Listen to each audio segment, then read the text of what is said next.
નમસ્કાર. News of Gandhinagar daily headlines today. વૃદ્ધ માતા પિતા પાસે બાળકોને સંપત્તિમાંથી બેદખલ કરવાનો અધિકાર. સુપ્રીમ કોર્ટનો મોટો ચુકાદો. વડાલી પોલીસે 7 ચોરીનો વોન્ટેડ આરોપીને ઝડપ્યો. સાબરકાંઠા મહેસાણાના ગુનાઓમાં 3 વર્ષથી ફરાર હતો.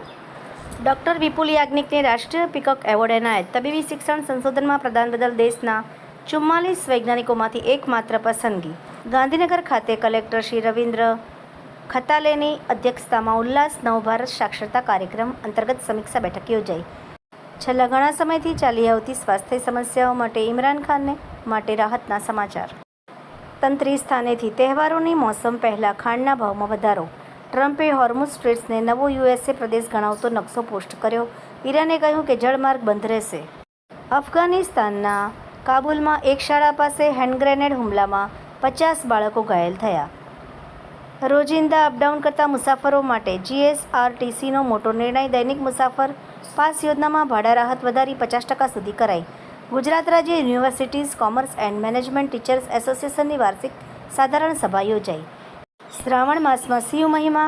એક દિવેટની જ્યોતથી બદલાઈ ગયા 3 જન્મ. ગુણનિધિથી કુબેર બનવાની કથા. સુપ્રીમ કોર્ટે મૃત્યુદંડની સજા પામેલા દોષિતોને ફાંસી આપવા માટે વૈકલ્પિક માર્ગ શોધવાની અરજી ફગાવી દીધી. એનોજી સાહિત્ય સરિતા ગ્રુપ. વિષય રક્ષાબંધન.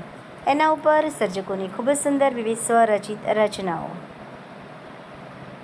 ડિકોય અને ડિકોયર. ભ્રષ્ટાચાર વિરુદ્ધ તપાસ એજન્સીઓનું ગુપ્ત હથિયાર. લેખક સુનિલ રાજેન્દ્ર બર્મન સંતસુરા.